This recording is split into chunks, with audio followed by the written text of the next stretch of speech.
would like to invite Chad to come up. He's one of our board members, and he's going to share a little of his own personal experience on vaccinations and introduce Mary. We had a wonderful evening last night. Andrea Haig at the back table, who's also on our board, had us for dinner and Mary.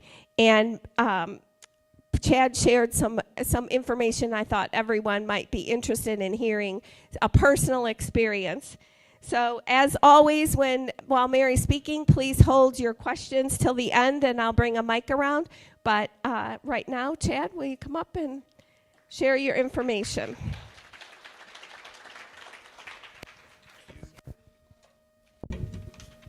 Hi, guys. I'm not usually up here, but it is something I'm very passionate about. I'm really excited to have Mary here. I read her book, Vaccine Epidemic, as part of my education that started about 20 years ago. I got vaccine injured when I was in the Navy. Didn't really realize the extent to which I could have been vaccine injured. I just knew my arm didn't work for 3 days, and I was on shot 2 of a 6-shot cycle for anthrax. I was also supposed to be processing off my ship because I was a good sailor. They promised me shore duty. I couldn't quite figure out why I needed anthrax to go sit in suburban Chicago and put kids in the Navy. It was just one of those things where they wanted to make sure everybody had it. It was highly experimental. Spent a lot of my life against everything the Republican Party stood for, because that round of vaccines was brought to you by Dick Cheney and some other very unsavory people in the Bush White House. So it took me a long time to come back full circle, and this issue's been a primary issue for me for a long time. I have a 16-year-old who's never been vaccinated in his life. I have a 15-year-old who's never been vaccinated in his life, and I have a 5-year-old who's never been vaccinated in his life. And I can tell you those conversations at the hospital don't get easier. With the schools, don't get easier. Maybe now, finally, because of enough people being involved, because of people like Mary deciding, yeah, I want to fight the machine instead of take money from it, which isn't what most lawyers do, as you know. So I'm just really honored to be able to come up here and introduce her, because it's literally people like her, like the great Mayor Eisenstein, who we had here locally for a long time.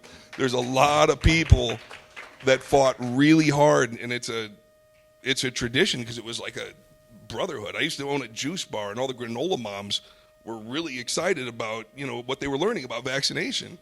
And it's like there's places where we come together, and I think this is a big one.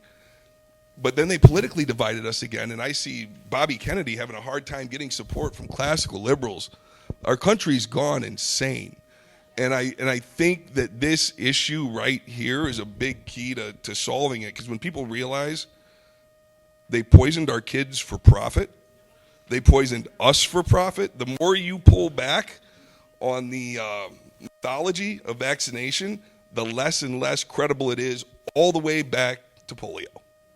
The whole thing was bogus.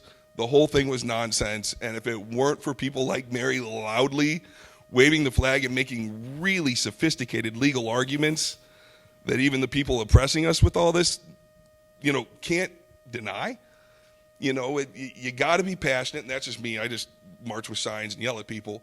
But thank God for the lawyers and the doctors who jeopardized their whole esteem and profession, the Andrew Wakefields of the world. We're really, really honored to have people like Mary here, and thank you so much for coming. So without any more ado, I'd like to introduce Mary Holland. I think a lot of you are already familiar with her work, but I don't get excited about celebrities, but these are my celebrities. So thank you so much for coming to visit us. And here's your mic. Thank you so much, Chad, for that really generous introduction. So I'm going to put on the timer because I want to be mindful, but we'll have our generous period for Q&A, which is for me always the most fun and interesting.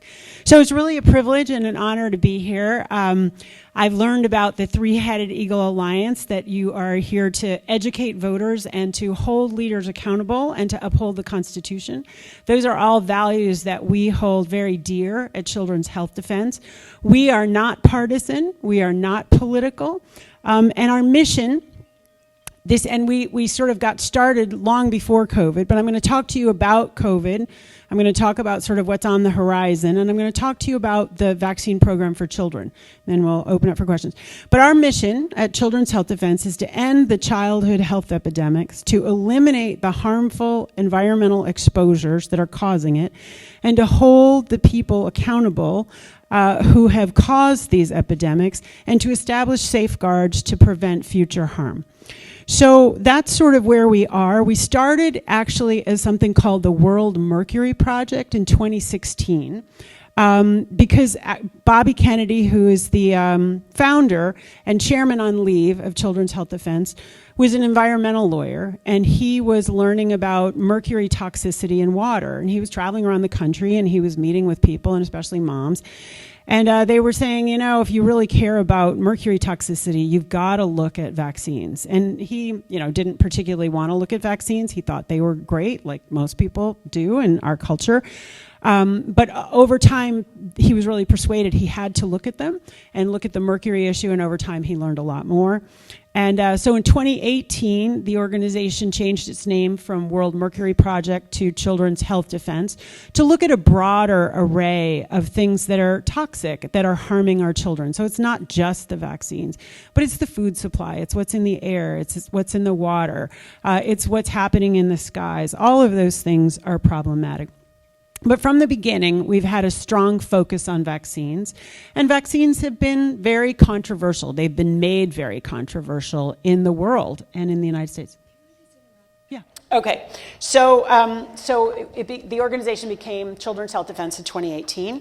I joined the board in 2018, and I had been teaching at, I'm a lawyer by profession, and I have an adult vaccine-injured son. So that's what drew me into this world. And just to say, like many of you perhaps, I started from a very kind of trust your doctor perspective. So both my parents were physicians. My uncle was the medical director of the FDA. I have a sister in pharma and two siblings who are physicians. So I did not come from like a chiropractic acupuncture background, okay? Hardly. And so I really had little suspicion that there might be a problem when I had a child who's now 27 and doing pretty well, but was severely vaccine injured, right? Lost all the ability to talk, lost the ability to sleep, lots of gut issues, special education. It's not easy to raise an autistic child.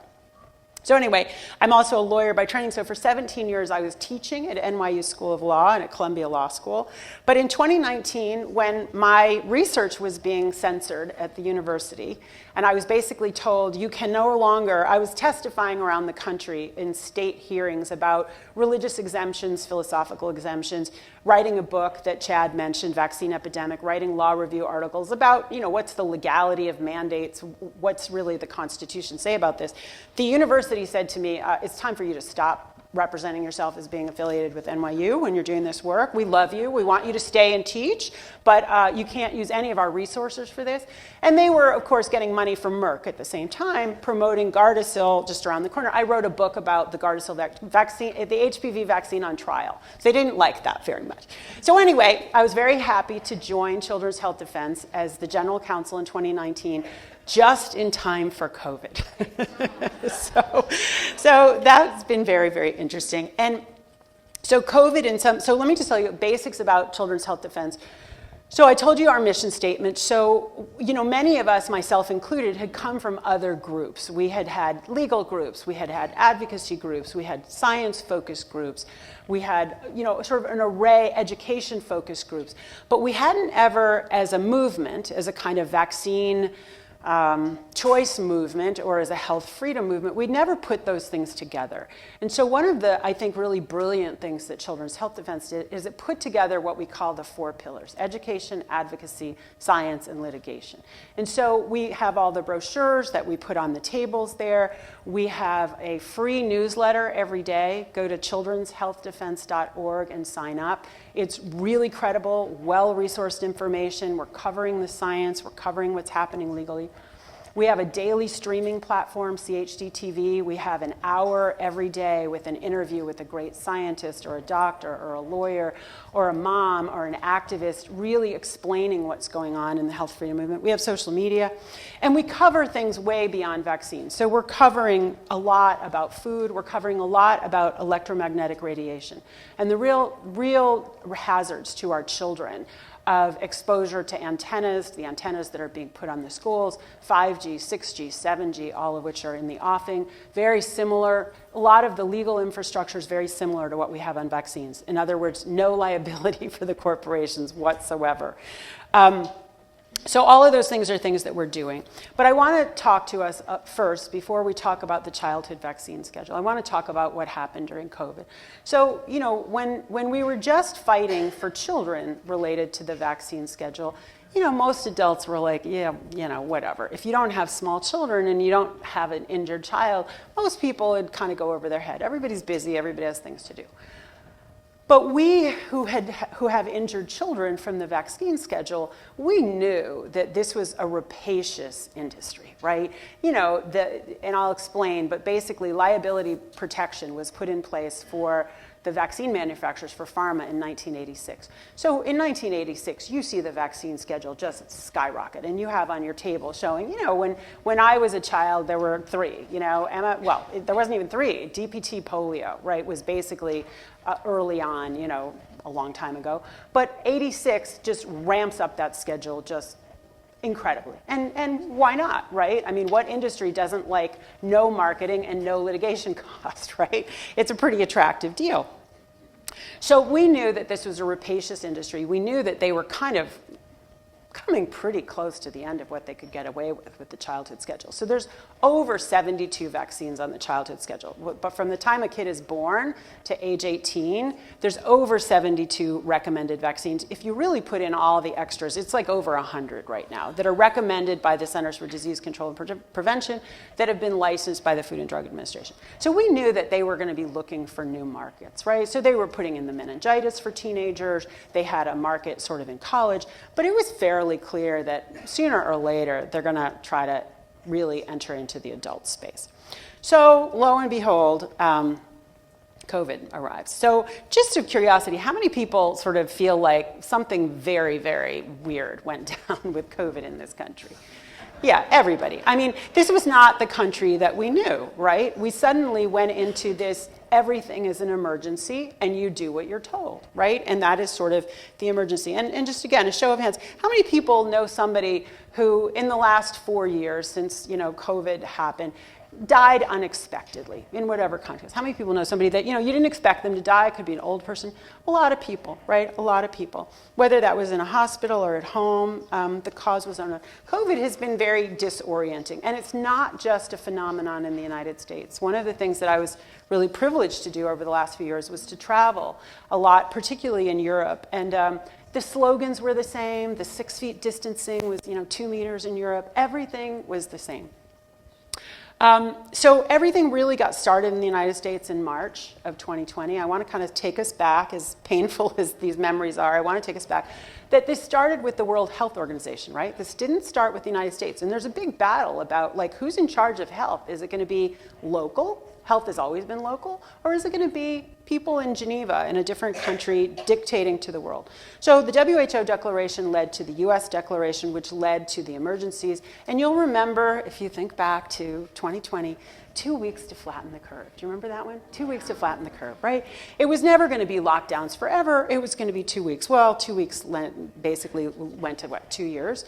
You remember at the beginning, it was like, are there masks? No masks, maybe, not sure. And then it was like masks, and everybody had to wear masks. And then then you have to wear 2 masks, right? And maybe 3 for good measure. And at the same time, it became pretty clear to us that people who were in charge, people in Congress, governors, representatives, you know, photos would leak out. They weren't wearing masks, right? Whether they were at a baseball game or they were at their birthday party at a restaurant or they were going to get their hair done, they were not wearing masks. So it became pretty clear of like, this is for the peasantry, but not for, you know, the people in charge. Testing, right? People were being forced to get PCR tests. So You may or may not know that the inventor of the polymerase chain reaction methodology, Kary Mullis, for which he won a Nobel Prize, a huge breakthrough of being able to take something, minuscule and be able to sort of look at it. He said you can never use PCR testing for diagnosis, never. And the way that they set the protocols for PCR testing was at 40 cycles. It's just sort of 40 cycles will get a positive for almost anything. Literally, there's a video of Tony Fauci, the formerly at NIAID, Institute of Allergies and Infectious Diseases, where he said anything, right? Anything over 32 cycles is not going to be reliable. That's him talking in the past before COVID. So the whole thing was very, very problematic. And as Chad mentioned, COVID was one of the other ways that really was set up to divide us, right? You were vaccinated or you were not vaccinated. You were masked or you were unmasked. You were an essential worker or you were a non-essential worker. You were for the cause or you were insisting on your right to go to church, which, by the way, is in the Constitution, free exercise of religion. Millions of people lost their jobs, millions of people lost their businesses, and as you know, huge amounts of money were injected into the economy, right? The Federal Reserve just printed the money and it was injected, and it was called going direct. The banks took on a different role in this. So everybody was financially incentivized to go along with the program. And there were brave souls, many of them I'm sure in this room, who said, no, I'm not going along with this. This is not for me. Raise your hand if you did not go along with the program. So kudos to you, right? Kudos. It was really important. And so you'll remember that 2020 was the year when we were all kept in waiting, in limbo, for the magnificent, right, the scientific miracle of believe in the science, the vaccine that was supposed to come, that came in December 2020. Now, anybody who had looked into vaccines ever knows that there's no vaccine that doesn't take 10, 15, 20 years to be tested, to go through several phases. First animal models, then you go through small clinical trials with humans, then you do a larger trial, then you go through fairly rigorous stuff. There's big problems. I'll tell you about the reality of vaccines is not what we think.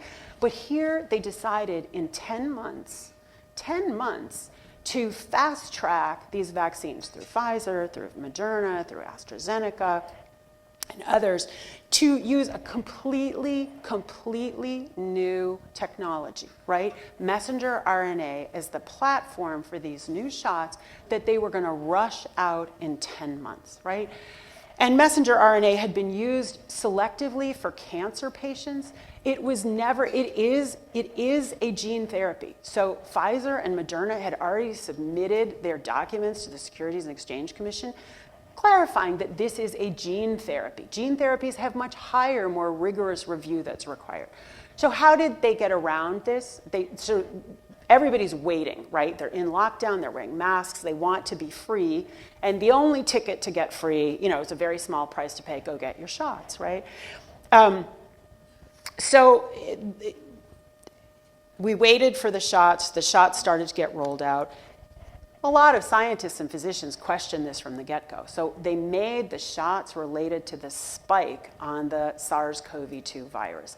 The spike was the most toxic component of it. It was the component that really was related to sort of the ability to infect the lungs. So many people question why that would ever have been done. But that was when it was very, very clear, very, very early on, within the first 3 months, and this has come out through Freedom of Information Act information about Pfizer, there were catastrophic deaths. There were about 1,300 deaths in the first 3 months.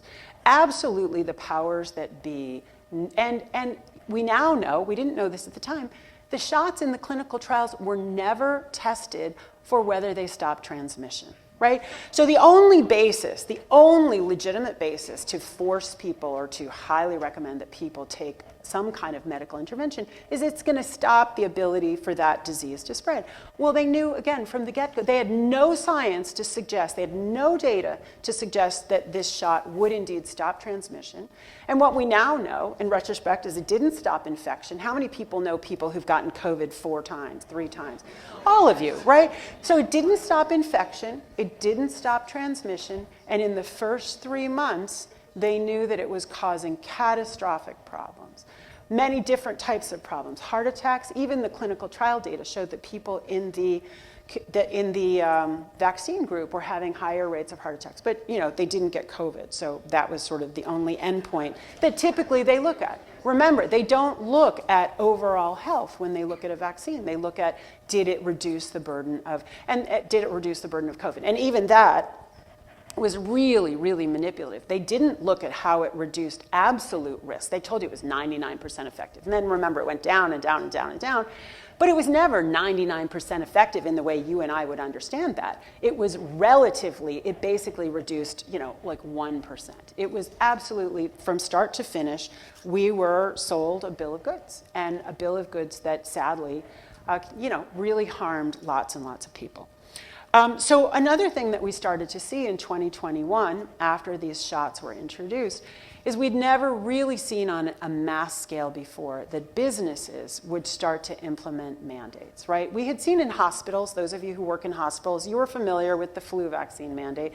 You were familiar in some settings like a hepatitis B vaccine, and there were plenty of injuries among those people who were subjected to those mandates. But we had never seen Nike and Disney and Amazon and Google, start saying, okay, you must take an experimental medical intervention. And by the way, along the way, they have to redefine vaccine to be able to include this gene therapy that, otherwise absolutely is not in the typical definition of a vaccine. So not only did we start to see these mandates at these companies around the world, but we started to see vaccine passports, right? And I wish I could tell you that these things are never to reappear, but that would not be the truth. The vaccine, we'll come back to that if you want in the Q&A. So vaccine passports were starting to be, I live in New York. At the time, I was living in New York City. I could not go to a restaurant. I could not go to any public venue, but they did start to reopen once the shots were available. For sure, the law is very clear, and Chad knows this from the military context. The anthrax vaccine, and I am fortunate and honored to know these people, fought hard against the anthrax vaccine in the military, which was also experimental. And there's important federal decisions from federal courts in Washington, D.C. that you cannot treat the military like guinea pigs. You cannot force anybody to take an emergency use authorization product. You have to, there may be consequences for a decision not to take that product, but you can't force people to take this. And yet, basically, people were at loss of their jobs, at loss of their pensions, and particularly, corporations were definitely part of this, but municipal corporations. In New York, we were engaged, Children's Health Defense, in litigation on behalf of New York State healthcare workers, on behalf of New York City teachers. I'm told that in Chicago, the municipal workers are still subject to a COVID vaccine mandate in Chicago. Appalling. They are still subject to a COVID vaccine mandate. Well, the green cards, and we're working on a lawsuit on that, which is outrageous. That is also clearly illegal, right? So we fought that with the HPV vaccine and won that. And there's absolutely no legal basis for green card holders being forced to take the COVID shots. And yet so much has happened in the last 4 years that is overtly not only against the Constitution and against basic human rights, but it's just flat out illegal. Really, one of my lawyer colleagues says, we sort of live through catch me if you can. They do it, and they said it was like 5 and 1. And somebody said, what is 5 and 1? 5 years and $1 million. And that's sort of what it takes, right? To really litigate things like this. It's very expensive and it takes time. And one of the other maxims I learned during COVID is courts follow culture. Courts are very rarely going to get out in front of the culture. So if the culture is still, in shock and in fear, courts are not going to say, yeah, that's totally unwarranted. They're going to really be very, very judicious. We're starting to see some good court decisions, several good court decisions at appeals court levels about religious exemptions that corporations and cities denied wrongly, absolutely wrongly. But it's not the whole picture. But anyway, the theme of many things were happening that were illegal during COVID. So for instance, the Centers for Disease Control put in place an eviction moratorium for landlords, right? And it had to go to the Supreme Court, and the Supreme Court said, yeah, you don't have authority to, regulate the rental market in the country.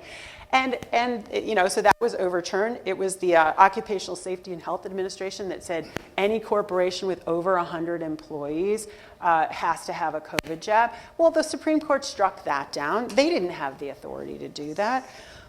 Colleges, basically, some of them literally kind of into prisons. They would keep the kids locked in the dorms. They would feed them one meal a day.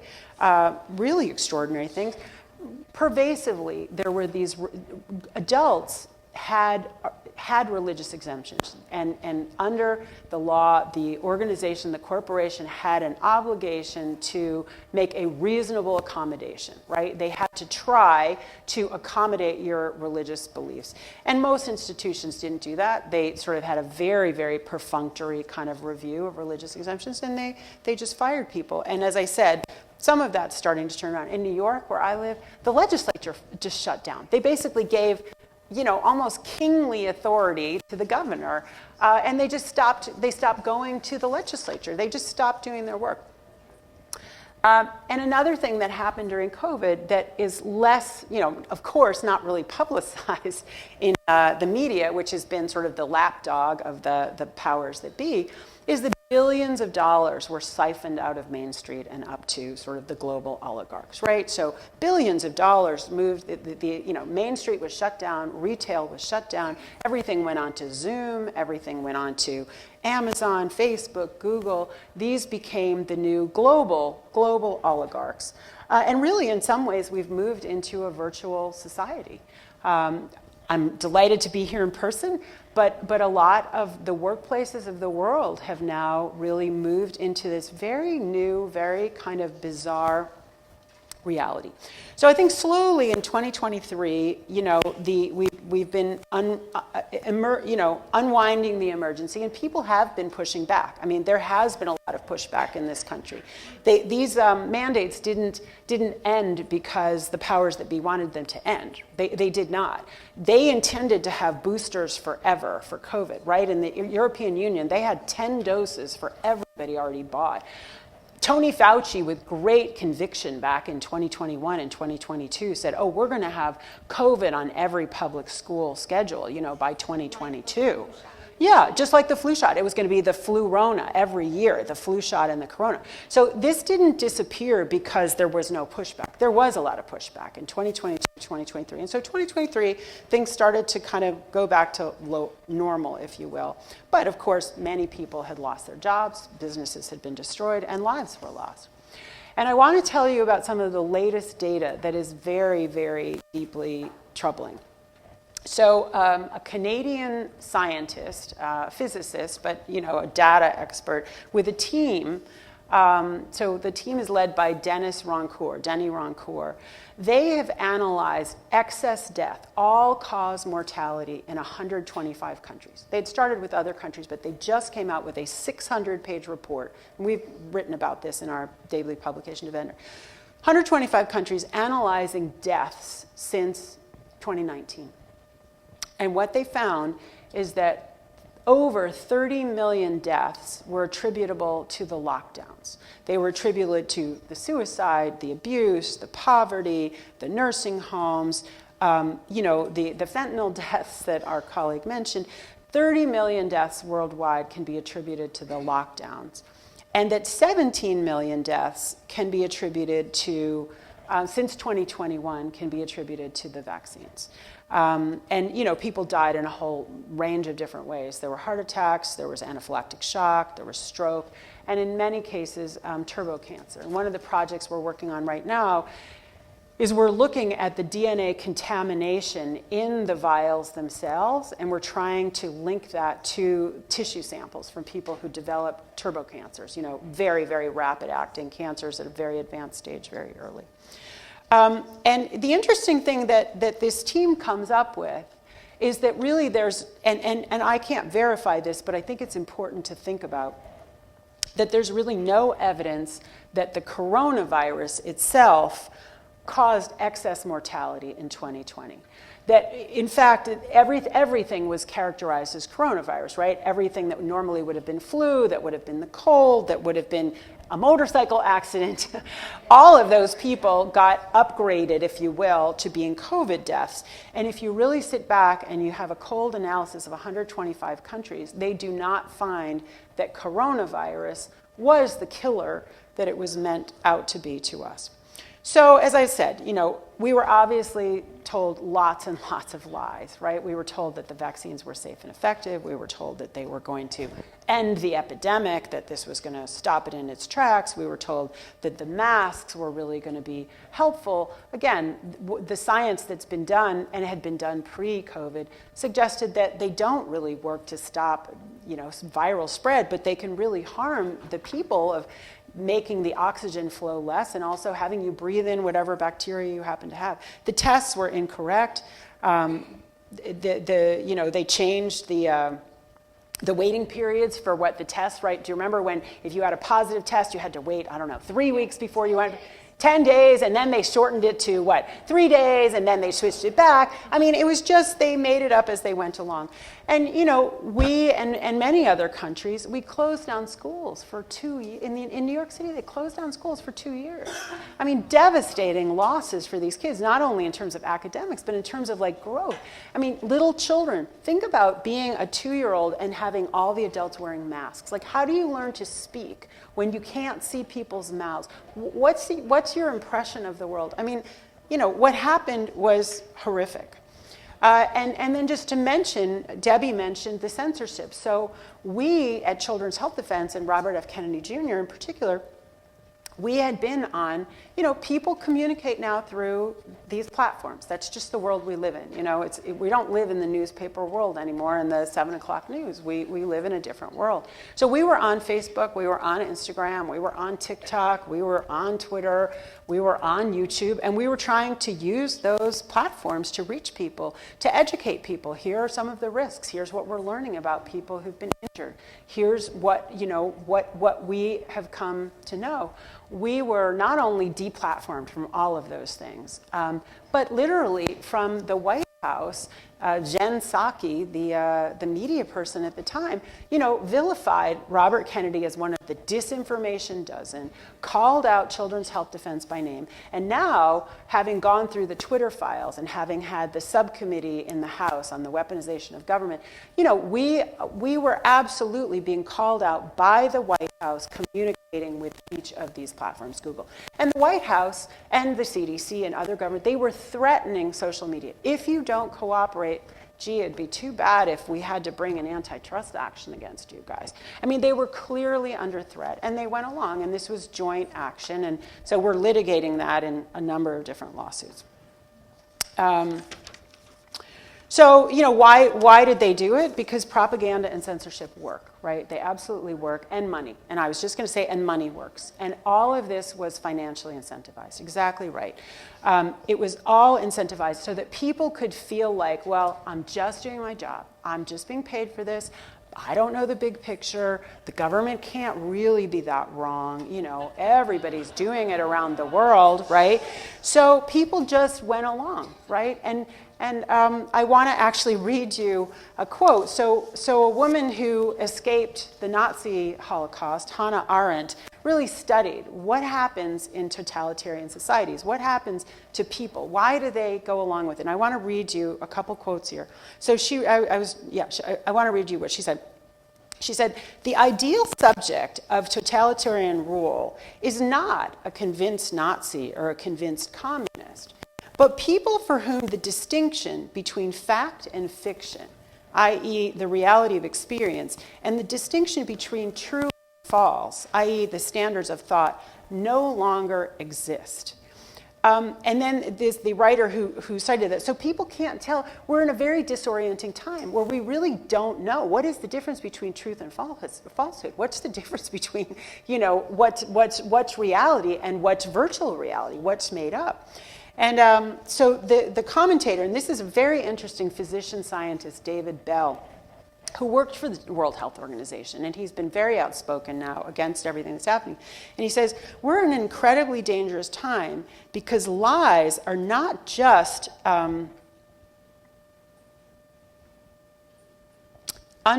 what did I write here? Because lies are not just, I'm not sure what that word is, but are now the default at the national and international level, and the fourth estate has embraced the darkness. In other words, lies are they're just the coin of the realm today. And so it is a very, very bewildering time. So I'd be delighted to come back to COVID and question and answers, but I want to tell you a little bit about the next pandemic that is clearly coming, and then the childhood schedule. So the media has been talking about the coming avian flu, the bird flu, and there's a lot of money that's already being poured into this. So $176 million has already been allocated to Moderna to come up with their mRNA bird flu shot. The national stockpile already has 5 million bird flu vaccines on tab. They're already testing farm workers for bird flu, for whether they test it. So far, there's literally, I think 12 cases in the United States. These people have pink eye and maybe a 99 fever. This is not, but they're saying it's not transmissible human to human yet, and the emphasis is on the yet. We've been doing in the United States and worldwide what's euphemistically called gain-of-function research, i.e. bioweapons research on bird flu for decades. There are tens of patents on bird flu related things. 99 million chickens have already been culled in the United States. 500 million chickens have already been culled worldwide. So you can see how this next pandemic that is clearly being plotted, I wish I could tell you it's not, but it's clearly being plotted, is not only an attack on humans, but it is going to be an attack on livestock. And they're really focused on the cows, and they're focused on the chickens. And chicken has become a very major source of protein. And last but not least, there is an international bird flu summit scheduled for Washington, D.C. at the beginning of October for 2 days, where it's Event 201 Redux, if you know about Event 201, and they're talking about morgue protocols, and they're talking about companies dealing with 50% absenteeism. So I don't think we should ignore this. I think this is happening, and I think we do have to mentally be prepared. And, I have no idea, that seminar is in early October. Maybe that seminar precedes, what they think is going to happen. But I have to tell you, I'm not going to be shocked if in late October, November, December, we see a bird flu epidemic. All right, I want to pivot to the childhood vaccine schedule, because Children's Health Defense got set up to work on vaccine issues in part around children. And I think, we just came out with a book, and a section of it is on your tables, called Vax Unvax, Let the Science Speak. So I think the science is becoming more and more robust, that really you can say that, a measles shot or a mumps shot may prevent measles or mumps. Not 100%, you can say that. But what's the other side? That's not what a parent cares about. A parent cares about, is this going to keep my kid healthy? Did the benefits outweigh the risk? You don't just look in a myopic way, does it prevent measles? No, somebody wants to know, my kid is going to be better off for getting this medical intervention or not.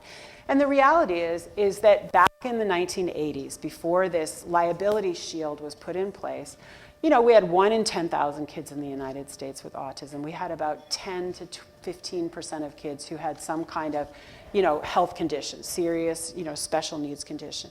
We now have over half of American children with some kind of chronic condition, whether it's asthma, whether it's allergies, whether it's ADHD, whether it's bipolar, whether it's apraxia. You guys know the list as well as I do. Every classroom has EpiPens. Every school has a nurse who's, giving out, dispensing drugs. 1 in 36 kids in the country, and I think this is probably the real numbers, more, but 1 in 36 kids has autism, 1 in 22 boys. Shocking to me right now, with really no adequate science behind this, pregnant women are being recommended today to get 4 vaccines during pregnancy. Tdap, flu, COVID, and a new one, RSV, that they just added to the schedule. 4 vaccines are being recommended for pregnant women before the baby's even born. On the day of birth, throughout the United States, babies, it's the hospital protocol to give babies vitamin K and the hepatitis B shot. It used to contain mercury, it has only now trace amounts. I just looked up today and preparing to speak with you tonight, the 2024-25 Illinois childhood vaccine schedule. It's 4 or more doses of the diphtheria, tetanus pertussis shot, or the Tdap, 3 doses of polio, 2 doses of measles, mumps, rubella, 3 doses of hepatitis B, 1 dose of Haemophilus B for up to kindergarten, 1 dose of pneumococcal vaccine for kids up to daycare, 2 doses of a chickenpox vaccine. And this one's interesting, and somebody should dig deeper on this. 2 doses of the meningitis vaccine if you're entering the 12th grade, but it's no longer being required for younger children. I am sure there's a story there. I'm sure there's a story there about injury because it's a very injurious vaccine. So that's the schedule. It does actually say on the Illinois website that there is a religious exemption, but when you click to see the certificate that you have to sign, and you have to go get it signed by a healthcare practitioner who's going to try to convince you not to assert a religious exemption, they won't show you the form. So that you can't find, they say, oh, the form is coming, but you have to submit this form, which is at the moment, it's almost August, unavailable. And they do make it clear when you assert a religious exemption that if there's an outbreak at your school or in the vicinity, they will keep your kid home. And they will absolutely do that in my experience around the country. They'll do that in a very punitive way. They want to make, they want compliance, right? This is a tool for compliance. And doctors refuse to sign their religious exemption? Yeah. And they kick out parents and unvaccinated kids from their practice? Yeah. Well, that's been the policy of the American Academy of Pediatrics for over a decade, actually since 2011, since we wrote Vaccine Epidemic. They encourage pediatricians to kick children out of their practice if they will not follow the CDC schedule. And as you can see at the table, that's 72 recommended vaccines. It's a flu shot every year, and it's all of the other ones, including the meningitis, polio that I just went over. So finally, there's been enough pushback that the gods of the childhood vaccine schedule, Daniel Salmon, Walt Orenstein, Plotkin, Chen, they're now acknowledging that there's not enough safety. There's not enough safety surveillance once vaccines go on the market. And they're trying to now overcome the distrust, which I find a little late, boys, a little late. But anyway, the most important thing to understand about the childhood schedule is that in 1986, Congress, in its wisdom, passed the National Childhood Vaccine Injury Act. And that act gave complete liability protection to all the medical personnel who administer vaccines, and it gave liability protection to the pharmaceutical industry. Well, that was a gold rush. It was a gold rush. And one of the other things I think you have to start to get your head around, which is hard, is that pharmaceutical corporations, of course, are out to make money. I mean, that's just the system we have. If you injure children in the first couple years of life when they can't talk, they don't know what's going on, and then they have asthma, allergies, autism, ADHD, depression, bipolar, anxiety, they are clients for life. Pharma reaps the golden harvest of early childhood vaccine injury. So, and I have been to Congress, I can't tell you how many times, and I've spoken to people in both parties. Right now, they will tell you to your face, there is no appetite to overcome the 86 Act. There's no appetite. And what happened for COVID was based not on the 86 Act, but sort of its even worse cousin, the 2005 PrEP Act, right? And the PrEP Act from 2005 was in the aftermath of anthrax, and it basically said, we can push out emergency use authorization products. It can be tests, masks, drugs, vaccines. Nobody's responsible. Not the government, not pharma, not the doctors. So unless we, as a community, really push to get these liability protections overruled, we're going to be in trouble. You literally cannot trust anything, because think about it. there's no redress, and they have no responsibility. Like, it's bad. But let me tell you a little bit more about the childhood schedule. I'm happy if anybody wants me to tell you some good books. We've got some, I can recommend some really great books. But there's really no placebo controls for the vaccines. Unlike for drugs, where there's pretty rigorous testing for all the problems we have with drugs from pharma, they're tested for like 5 years, and they actually have to have real controls. They have to have people get like a sugar pill as a real placebo. That's not what they do for vaccines. They use the old version of vaccine against the new version of vaccine. Or they even have the audacity to use the vaccine with the antigen, and they use like the solution, which has the mercury, which has the aluminum, which has all that. That's what they do. That's how they get this done. They really have no reporting system, right? So it's called the Vaccine Adverse Event Reporting System. It was absolutely designed to fail. It's a passive reporting system. If somebody dies and somebody's harmed, it's just not picked up. There's a lot of trickery with VAERS. And in COVID, a really fantastic nurse in a hospital in Rochester insisted that they submit the injuries that were happening to the COVID staff. So she was fired, right? She's got a whistleblower case. There's another really important whistleblower case, Brooke Jackson against Pfizer. She was in a clinical research organization. She'd been in the industry for 20 years. She'd never seen anything like what happened in COVID. So she's also suing in the federal court in Texas. They never study the injured, right? They never study what happened, who's the susceptible population. That's just never been done. There's no real compensation. So the idea of the 86 Act is, okay, we're going to let these people do it, but we're going to make vaccines safer, and we're going to have this really great non-adversarial compensation system. And that's totally ridiculous and broken. It's an absolutely broken system. If you're injured by a vaccine, you're basically on your own.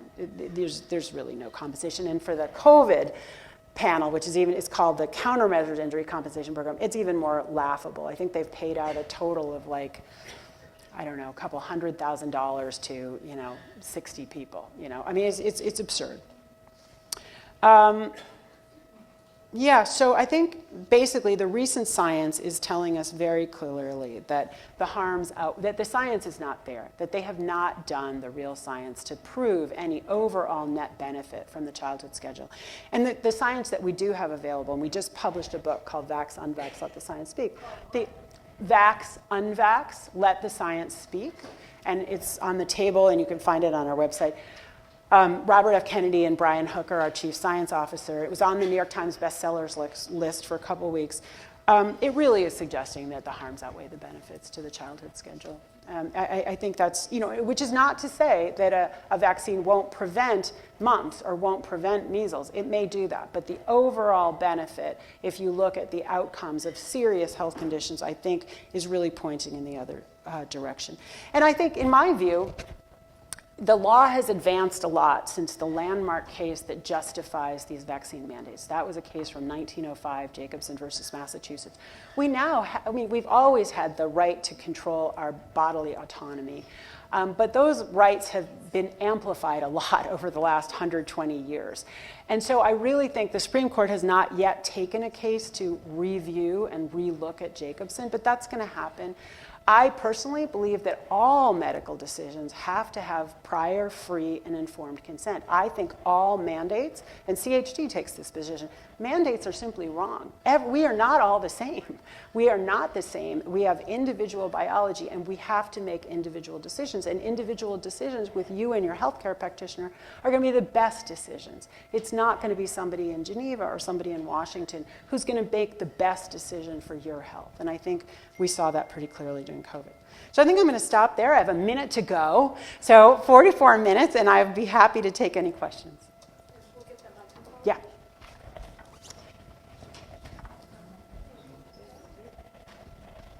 I'd like to mention that the books, I'll ask Mary for the list of books, and then we can include them in our newsletter so that you can all, if you don't get the newsletter, if you're a new member, you will get it. If you don't get it, please see someone at the desk and let them know that, or Sue here, that you're not getting it. But we'll get a list of all the books.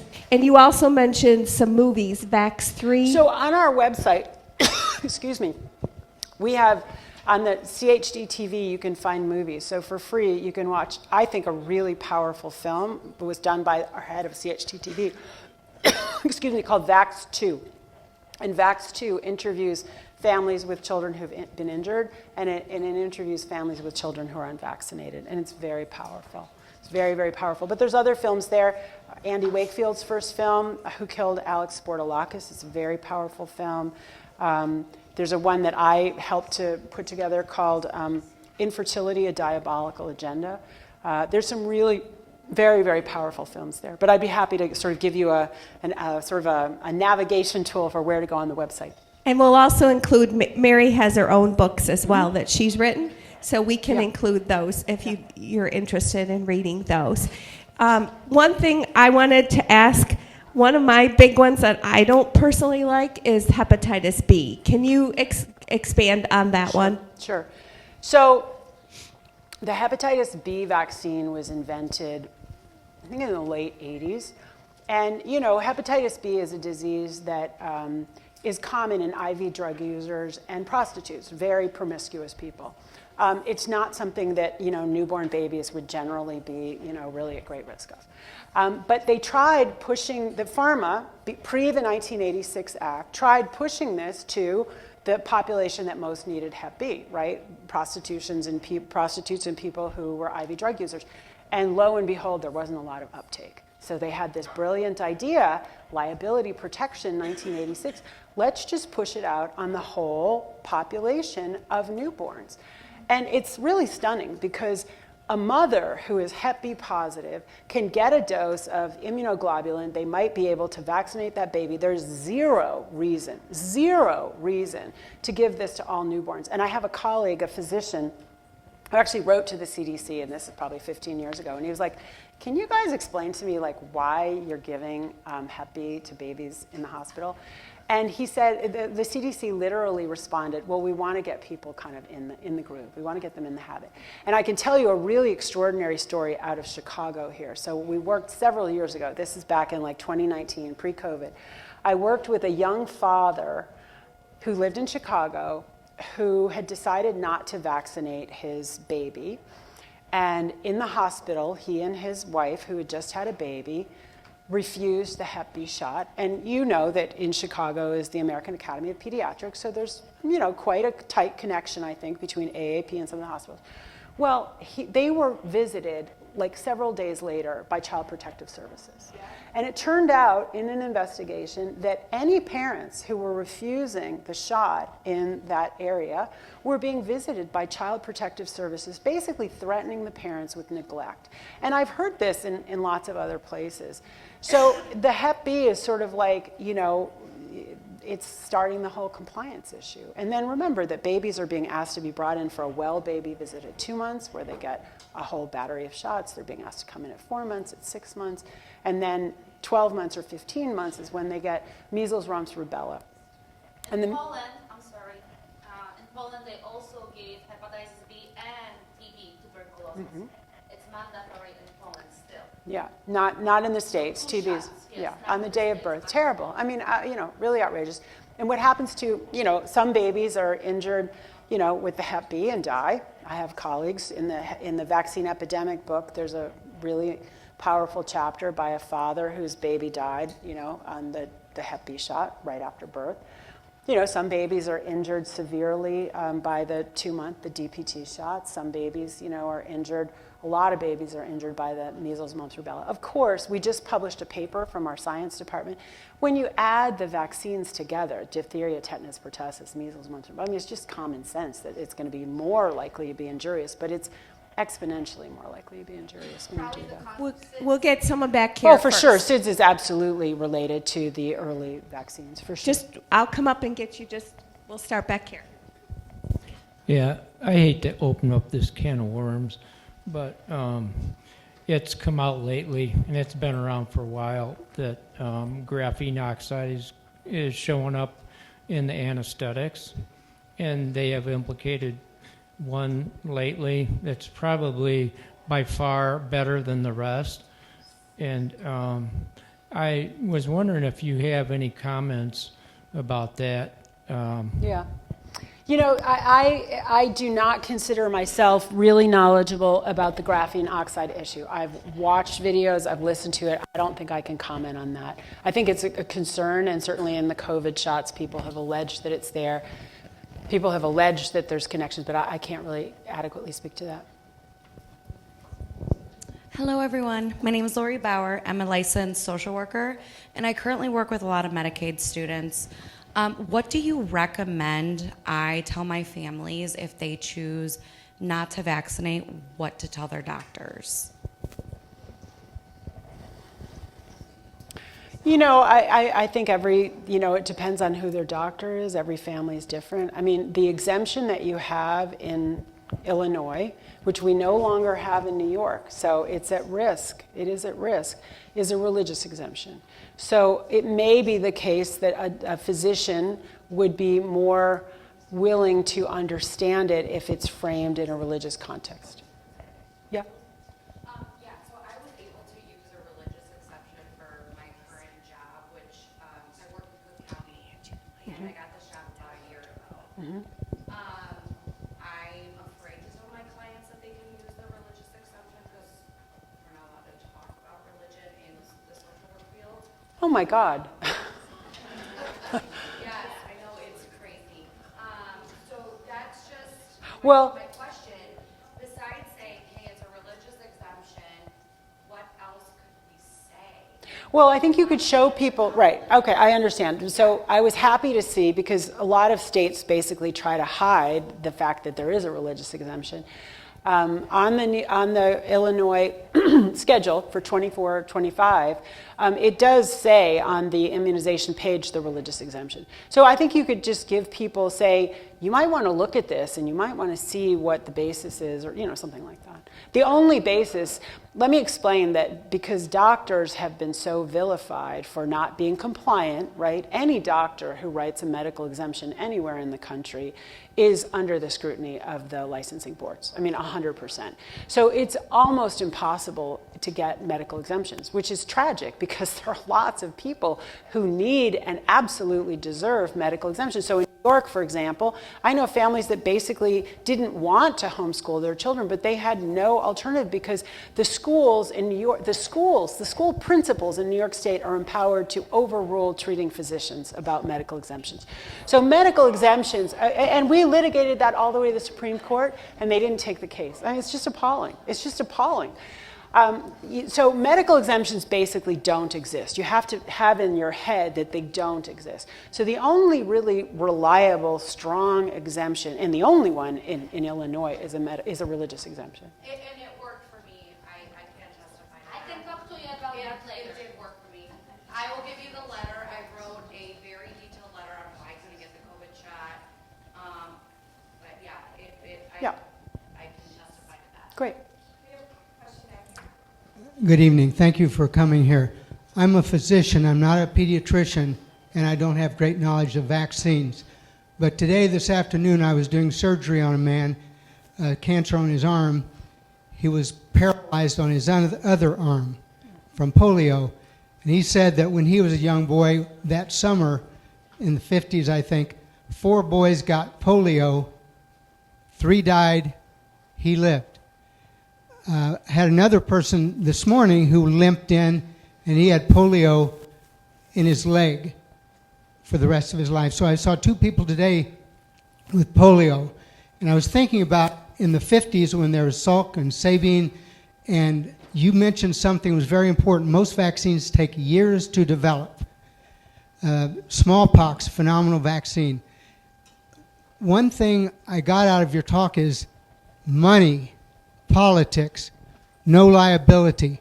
Do you see vaccines as being dichotomous, meaning the good boys of the old days and the terrible things that we've been pushed into? I think all of us have 101 stories. I'm a physician, and I stopped getting flu vaccines a couple of years ago. They made me get off active staff, and on and on. So do you think there are some good vaccines that we should continue, but all the other garbage, forget about it? Yeah, it's an important question. I think that personally, you know, I've been studying this for a long time, but I'm not a physician. I don't want to hold myself out as a scientist physician. I'm not. But I think they all deserve serious scrutiny. So I did edit a book that many physicians, especially physicians who kind of rebelled from the COVID paradigm, have found very important. Is called Turtles All the Way Down, Vaccine Science and Myth. And there's about 120 pages on the polio vaccine. What? Turtles All the Way Down, Vaccine Science and Myth. And it's edited by Zoe O'Toole and Mary Holland. And I wrote the foreword for the book. And there's a very, I didn't write the book. It was by anonymous authors. I'm sure they're physicians and scientists. I literally don't know who they are. Because they didn't want to be vilified. They didn't want to lose their jobs or whatever. They decided to be anonymous so that people would have to attack what's written there. There's a fantastic long chapter about the polio vaccine. I would highly recommend you read it. What it looks like, and many sources point to this, is that it wasn't just the polio virus. It was DDT. And it was a sort of a two-trigger phenomenon, which is why it was during the summer. It was when they were spraying DDT, and lead arsenate was the other sort of cofactor in polio. And so polio, much like other diseases, has kind of been redefined on the context, and I think it's worth looking at. It's not quite the success story that we all were brought up on of, you know, not to say polio wasn't a serious disease. I don't mean that. But the vaccine's efficacy is not what it has been made out to be, and I think it's worth looking at that. Are there good vaccines? What I feel like is they don't use real placebos. Literally, every single vaccine on the childhood schedule did not have a true placebo. Only when there was additional pressure for the Gardasil 9 vaccine, they had what they said was a true placebo group of unvaccinated girls. Guess what the criterion was for those girls who were in the control? They had already had 2 or 3 doses of Gardasil. That's the kind of trickery and games that we're up against. This is not science. This is marketing, and it's really duplicitous marketing. I was going to ask, what is a good rebuttal for people who come back with, oh, polio vaccine saved so many lives, but you answered it, so thank you. But my second question is, I always hear in our Crunchy Mom circles, I'm an autism mom, like I've been kicked out of 5 pediatricians' offices, that there is a monetary incentive for them to push vaccines. Absolutely. So is that true? Yes. Do Merck, do they come and so what do they actually do to the doctor? Yeah, let me explain a little bit about, we talked about it. Money makes the system work, right?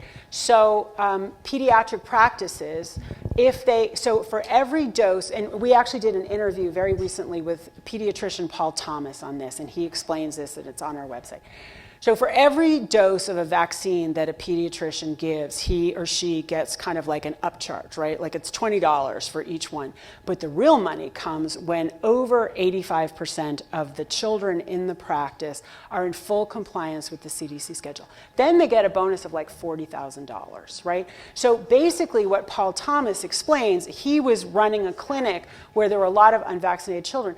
It was almost impossible to make the business work because that's how pediatricians make their money. It's on the well baby visits, and it's on having all the families comply. And if they don't all comply, well, it's Blue Cross Blue Shield. Now, what the deal is between insurance and so this was a mystery to me and to many people I work with. You'd think that insurance would not want to be paying for all these injuries and all these conditions, but it's not the way it works. The way it works is they can charge more premiums if the risk is higher. So if you're afraid that your kid might get asthma, blah, blah, blah, blah, blah, they can charge you more. And think of what insurance premiums look like right now. They're astronomical, right? So unfortunately, insurance and pharma, who in my mind should be adversarial, they're not adversarial. Hey, thank you so much for the Children's Health Defense and all the work that you do. Thank you. My name's Carolyn McCabe Guglielmo. I am a nationally known rail workplace safety and health person of expertise. And I just wanted to make a couple comments. You can't hear me? Usually I have a really loud voice. My cousin just died, so I'm feeling a little down, so I'm talking a little low. So OSHA historically has never drug tested or taken anything from the body. Historically, it's been against civil rights. The only time OSHA has ever done this is in 2020. Your acting assistant secretary, who is senior advisor on the House Education and Workforce Committee, has zero expertise in workplace safety and health or industrial hygiene. Trump's original pick did, Scott Mugno. I need to tell you this because this is important to our cause. Real quickly,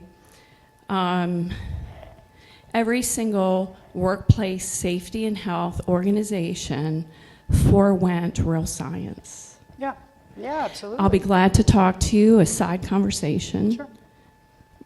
But they forewent real science. I'm a real peer-reviewed respiratory protection guru from the CDC, NIOSH.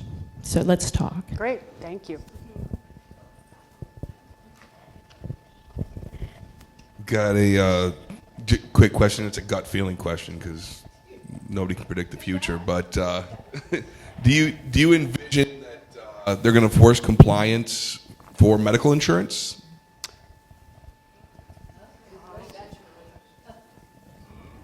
I mean, it's already pretty close, right? I mean, but they haven't explicitly said you have to get a vaccine to maintain your medical insurance. But I feel like that's got to be well, I next. think there's all kinds of things that they are. I think they are a little bit wary after COVID. I actually don't think there's going to be mandates. I don't think employers want to step back in that space right now. I think bird flu will be different. I don't think there'll be. This is my personal opinion. I have no idea. But I don't think they're going to do school closures. I don't think they're going to try mandates. I don't know about masks and testing. That's a little different. But they're going to be going for what I consider to be the low-hanging fruit. They're going to be going for the people who are petrified, and they're going to be going for the people who will comply.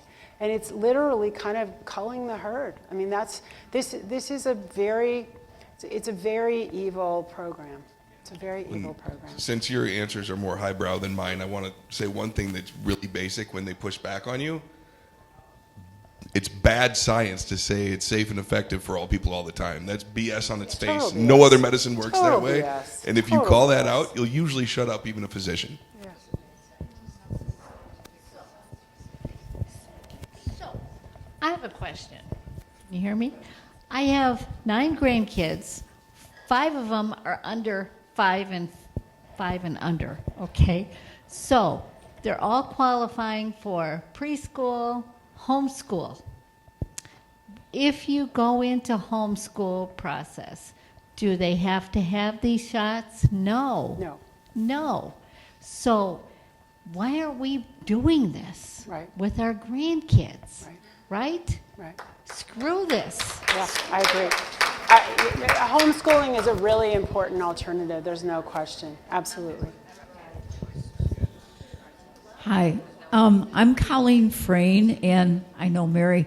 I'm one of the leadership team people for CHD, Children's Health Defense Illinois.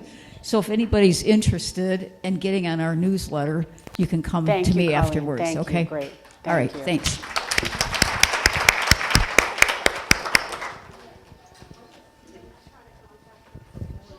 I just wanted to add one more comment to what the lady said over here.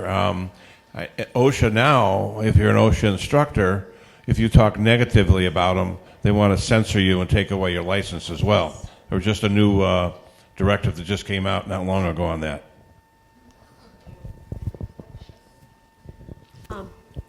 Here in Illinois, I think people should know about this. Right before COVID happened, they tried to reverse the religious exemption. And they were unsuccessful because... I came, actually, and I testified in Springfield. I did. Yeah. 2019, I did. And we got that. And they also tried to reverse the mercury no mercury act also. Wow. Someone. No, Illinois is at risk. There's no, so Right. New York, we've lost a religious exemption. Maine lost a religious exemption. Connecticut lost a religious exemption, although it's still in litigation, which is kind of exciting. California lost a religious exemption. I mean, blue states, they are really at risk, right? Well, yeah, They are really we at have to risk. get out, and we have to make Yeah. sure that we Yeah. change our state Yeah. legislature Yeah, to it's blue. true. They passed I the mean- sex education bill. They're trying to do climate change in the school now. Yeah. Yeah, to red. I'm sorry. To red. I have one question regarding medical exemption. So every insert of every vaccine says, do not give it if you have sensitivity, right? Or allergy to any components of that vaccine. I called Moderna, I called Pfizer, I called Johnson & Johnson, and I asked them, why do you put it on your PDF file at that time? And I said, what test I can get done to see if I have sensitivity? They said they don't know. I asked them, why do you put it on your inserts? SafeCloud. I asked my practitioner and I said, can you prescribe me any tests to rule out any sensitivity to any components? And he said, those tests do not exist. Well, They don't. So I asked him, does it mean that we are all medical exempt from the vaccine? And he said yes. What do you think about that? Well, I love the idea that everybody should be medically exempt. I don't believe in any mandates. I think they're absolutely unethical and wrong. And I think they're even illegal. But so one of the components of at least the Pfizer was polyethylene glycol. Polyethylene glycol is in ice cream, it's in everything. And there are people with PEG sensitivity, and those are some of the very early people who died of anaphylactic shock right away. When that happened, then they said, oh, do you remember there was a half an hour waiting period? That was because of PEG sensitivity. So I do know people who did get exemptions from the COVID shots based on their PEG sensitivity. All shots, they don't have those tests to rule out, Well, allergy to every component. They do not. Yeah, no, you're absolutely right. Like, for instance, in the Gardasil vaccine, they say you shouldn't take this if you're allergic to XYZ. Nobody even knows what it is. Then there's no test for it. It's part of the manipulation and the trickery. We have a question back here. Hi, I have a statement and then a question about homeschooling. I think we all really need to watch when Springfield's back in session, because I think homeschooling is going to be on the chopping block, and they need to, all the stuff with in Crystal Lake was DCF failed, and they said that was because of homeschooling. God forbid DCFS do their job, but I digress. And then there was another child that was supposedly homeschooled. So Pritzker came out a month ago, 2 months ago.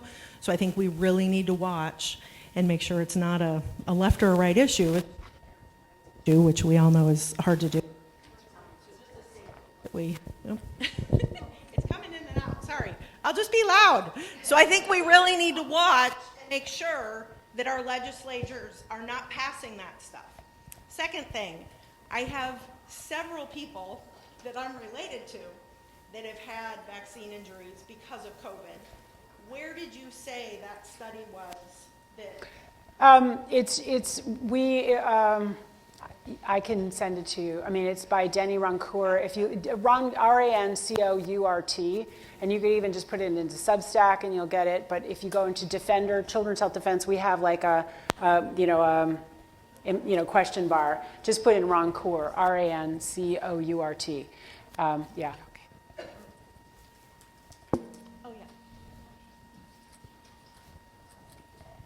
This is just sort of a theoretical question, but does CHD have any stance on the notion of the verifiability of germ theory? We don't take a position on it. I certainly think there's really interesting, the terrain theory is really interesting. We've certainly talked with Tom Cowan and people in that world, but we don't take a position on it.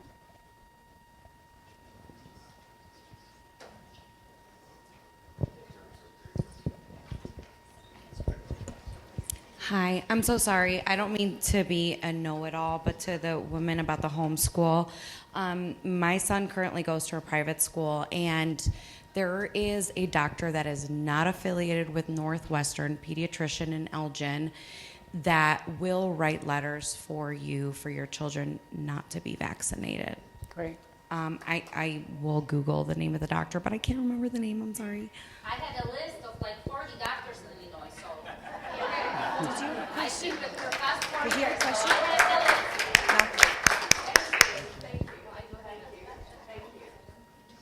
Hi, Mary.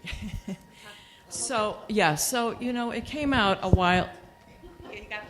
Okay, it came out a while ago that one of the district courts, the Ninth Circuit Court, actually in L.A., they stated that they felt that the COVID vaccine it didn't prevent transmission. It didn't prevent transmission, so therefore it doesn't qualify as a vaccine. I don't know what the status of that is. So that was the Ninth Circuit Court. No, Ninth Circuit Court of Appeals. Yes, I can speak to and that. So I wanted to know more about that. Yeah. And then also, so since the COVID shots are not technically a vaccine according to that definition, do they become exempt from the 1986 Protection Act No. so that people Okay, so can let me- litigate against yeah. the pharmaceutical companies? Sure. So the COVID shots aren't under the 1986 Act. They're under this 2005 PrEP Act, which is the Emergency Preparedness Readiness Act, I call it. So this is a very important lawsuit. So the Health Freedom Defense Fund, HRDF, brought a case on behalf of the Los Angeles teachers that they did not want to be subject to the COVID shot. And the LA School District was really devious. And they told the federal district court, we're not going to have a mandate, when they absolutely were planning to have a mandate. And that all came out. And so the Ninth Circuit now, this just came out a couple months ago, now that the science is very clear, the shots don't stop transmission, they said there may not be a basis for a mandate if the shots don't stop transmission. And they remanded the case to the federal district court. That's a really important case. And we won, CHD brought a lawsuit on behalf of New York City healthcare workers. And again, I think it was the healthcare workers, we got a decision where the judge held that the mandate was null and void because it did not stop transmission, and it also violated other state law. So we have a couple decisions in the country that say there can't be a mandate if the product doesn't stop transmission. Many of the vaccines on the childhood schedule do not interfere, they don't stop transmission at all. So this is very exciting, and that case that's now from the Ninth Circuit sent back to the federal district court, that's going to go to trial. So there's going to be, there's stuff happening, it's much slower than I'd like, but there's going to be a trial about, the true nature of the COVID shot.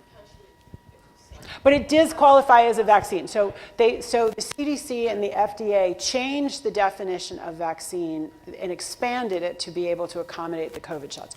So even though in any traditional sense of like you give a product to prevent somebody from getting that illness and it didn't work, they said it was less severe of a case you got. That was the narrative.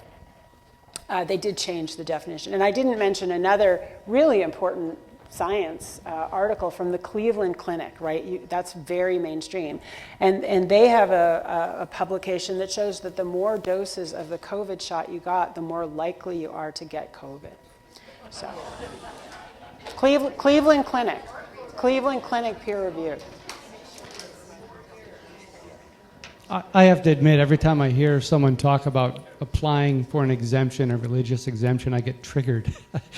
Where in the Constitution does it require me to express my religious beliefs only by permission by somebody else, and I have to prove to them with a multi-page form?